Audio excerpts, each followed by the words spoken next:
আগামী জানুয়ারির 17 তারিখে এই নির্বাচনকে ভণ্ডুল করার জন্য তারা বিভিন্নভাবে চেষ্টা করছে।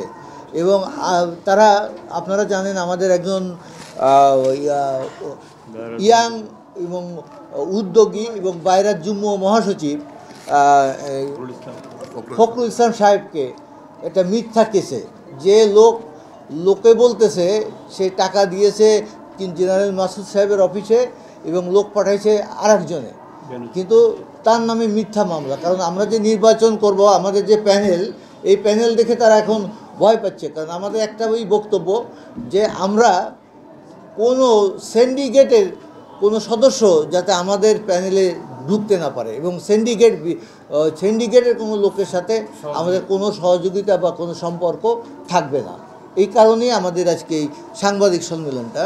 এবং আপনারা লিখিত আপনারা আমাদের বক্তব্য পেয়েছেন।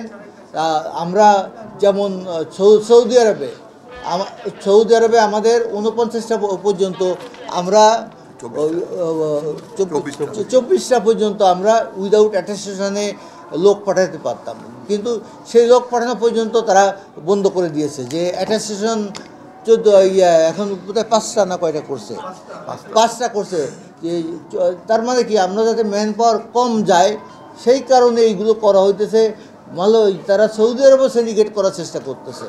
আপনাদের আরও একটা সুখবর দিই, আমাদের সচিব মহোদয় উনি আমাকে পাঠিয়েছিলেন থাইল্যান্ডে, মানে আমি আমার নিজের খরচায় গেছি, সচিব সাহেব পাঠাইনি, উনি বলছে। এবং থাইল্যান্ডে আমাদের দেশ থেকে প্রায় 5 লক্ষ উপরে লোক নিবে এবং গতকালকে এটা কিন্তু থাইল্যান্ডে এটা ঘোষণা দিয়েছে এবং আমি ডকুমেন্টও সচিব সাহেবকে দিয়ে দিয়েছি যে গতকালকে ওই লেবার মিনিস্ট্রি থেকে এটা যে বাংলাদেশ ওপেন করলো সেটা তারা ডিক্লার দিয়েছে। আজকে আমাদের অ্যাম্বাসিতে পেপার দিয়ে দিবে। এটা আমি এককভাবে, আমার সাথে আরও কিছু বন্ধুবান্ধব চেষ্টা করছে, কিন্তু ওই ব্যাংককে থাইল্যান্ডেও তারা সিন্ডিকেট করার জন্য কিন্তু ওই জায়গায় উঠে পড়ে লেগে আছে। কিন্তু আমি সচিব সাহেবকে বলছি যে আপনি একটা কাজ করেন, এই মুহূর্তে লেখেন, আমি এটা লেখাইছি এই মুহূর্তে থাইল্যান্ডের গভর্নমেন্টকে দিয়ে লেখাইছি যে বোয়েসেল অথবা ভ্যালু রিক্রুটিং লাইসেন্স ওয়ালারা শুধু লোক পাঠাতে পারবে, আর ওইটা হচ্ছে যে অন্য কোনো লোক মানে কোন সিন্ডিকেট এখানে করবে না। এবং মালয়েশিয়ান গভর্নমেন্টও আমি কথা বলে বুঝছি তারা শক্ত আছে, তারা কোনো সিন্ডিকেটের কাছে যাবে না। এবং তার স্যালারি হচ্ছে $700, থাইল্যান্ডে স্যালারি হচ্ছে $700, আর মালয়েশিয়া কয় টাকা বেতন পায়? এর অর্ধেক বেতনও পায় না, $200 পায় না। তা কাজেই থাইল্যান্ড আমাদের এখন জন্য এটা বড় বাজার।